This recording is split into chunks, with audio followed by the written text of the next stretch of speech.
Today, I'm putting in 25% for 100% property. I have to say today, if I invest 250,000, I'm actually buying something that is 1 million in value.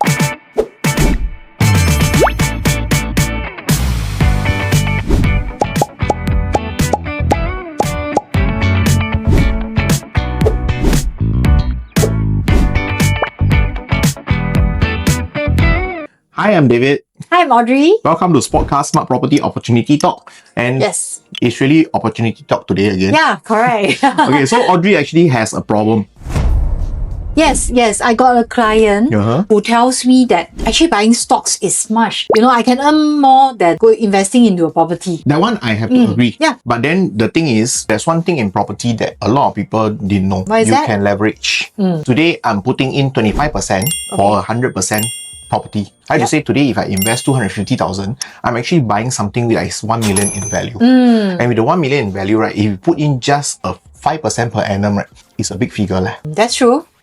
That's true. Yeah. So, but in stocks, right, a lot of people will say, hey, in stocks, because nowadays we have a lot of clients calculating net profit. Yeah. Or the net profit you calculate, and then you realize, hey, don't make money at all. Correct. Okay, but then today when you're buying a property, right, there's one thing that you must know is the moment you finish paying, is assets that is big in value. Yeah. It's a very big amount of money actually. Yes, and judging on the transformation and the population growth in Singapore, property prices are going to go higher and higher. Okay, so while in stocks, right, yes, I do agree. Today, if you buy the correct stocks, you make massive profit. Yes. But how many of you are really so smart and so well versed in stocks that you can really make money?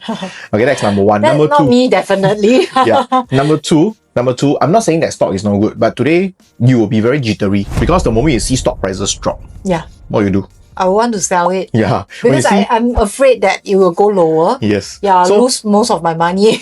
Then when the stock prices go up, what happens? Then I will maybe greed overtake me, and then I will just keep going in. Yeah, or you might also want to sell because you want to take profit. Then you realize, hey, shit, the price go higher. Yeah. Also, these are the things that you will be very reactive on the ground because there's one thing, there's no such thing called a blackout period. That's true. Blackout period in the sense that today I buy something I don't see. Because if stocks, right, you're holding long term, it's something that you'll make money. Yeah, because I recently read one article, Peter Lim. Oh, the Remiser King. Yes. And then what he did was, many years ago, he bought Indonesian oil stocks.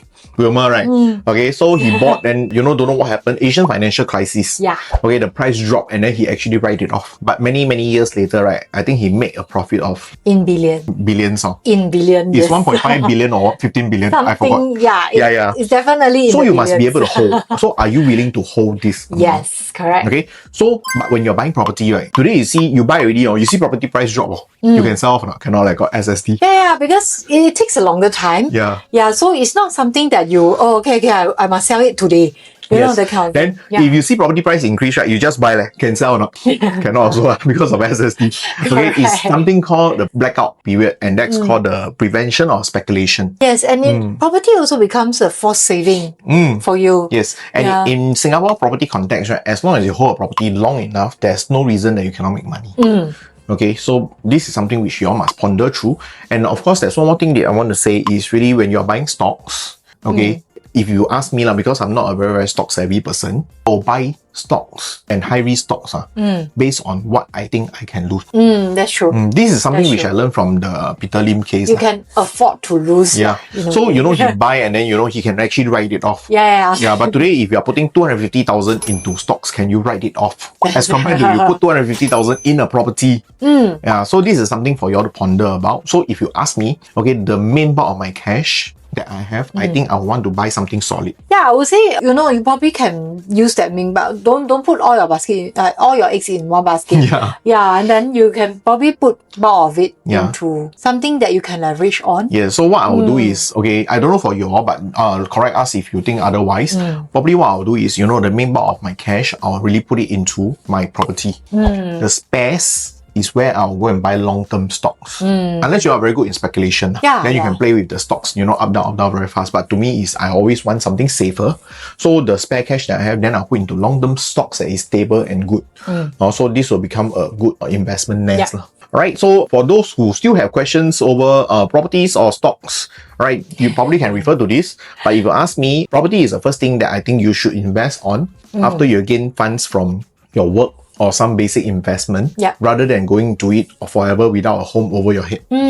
That's true. That's true. Yeah. Yeah. Okay, so with this, again, we end our podcast. I'm David. I'm Audrey. And do contact us if you have any questions. And if you're thinking of selling or buying a property, call us for a consult because we will show you great clarity before your next move. Yes. Bye-bye. Bye.